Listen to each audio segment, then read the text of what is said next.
बिस्मिल्लाहिर्रहमानिर्रहीम। अस्सलाम वालेकुम फ्रेंड। आज का जो रिश्ता है एक आंटी का रिश्ता है। आप अपनी स्क्रीन पर देख सकते हैं इस आंटी को। बहुत खूबसूरत और अच्छी खातून है और इसका रिश्ता लेकर आपकी खिदमत में हाज़िर हूँ। और मैं उम्मीद करूँगा जिन लोगों को आंटियाँ पसंद हैं, जिन लोगों को बड़ी उम्र की खातूनें पसंद हैं, वो इस रिश्ते में ज़रूर कामयाब होंगे और उनको बहुत ज़्यादा फ़ायदा हासिल होगा। फ्रेंड, नाम इसका सोबिया, बहुत अच्छी और ख़ूबसूरत है। आप अपनी स्क्रीन पर ख़ुद आप इसको देख सकते हैं। बहुत अच्छी खातून है और इसने कल ही हमसे रब्ता करके कहा कि हमारा प्रपोज़ल लगा दें।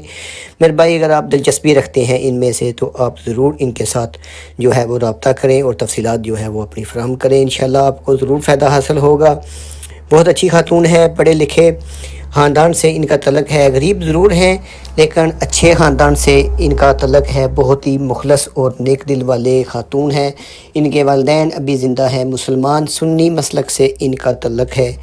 तो इसकी बहुत ही अच्छी तफसीलात है। पाकिस्तान में किसी भी शहर से आप तलक रखते हैं तो आप उर्दू बोलने वाले हैं तो ज़रूर आप इनके साथ रब्ता करें। इंशाल्लाह आपको कामयाबी हासिल होगी। अपनी तफसीलात फराहम करें। जिन लोगों को, जिन मेरे भाइयों ने दूसरी शादी करनी है या जिनकी अभी तक शादी नहीं हुई, या कोई मेरा भाई आंटियाँ पसंद करता है तो वो ज़रूर इनके साथ आप रब्ता करें।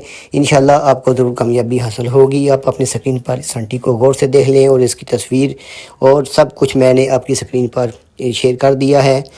तो इसके साथ एक गुजारिश है कि अगर वीडियो आपको अच्छी लगे करे तो प्लीज़ आपसे रिक्वेस्ट है कि वीडियो को लाइक जो है वो ज़रूर कर दिया करें, ताकि इस तरह की वीडियो बनाने में और रिश्ता लेकर आने में हौसला अफजाई होती है। कुछ लोग गालियाँ देते हैं, कुछ लोग बुरा भला कहते हैं, लेकिन कोई फ़र्क नहीं पड़ता। जो ऐसे इंसान खुद ही अपना तारफ़ करा देते हैं। मेरे भाई, तफसीलात से अगर आप मुतासर हैं और अच्छी लगी है तो प्लीज़ आप लाइक और शेयर ज़रूर कर दें।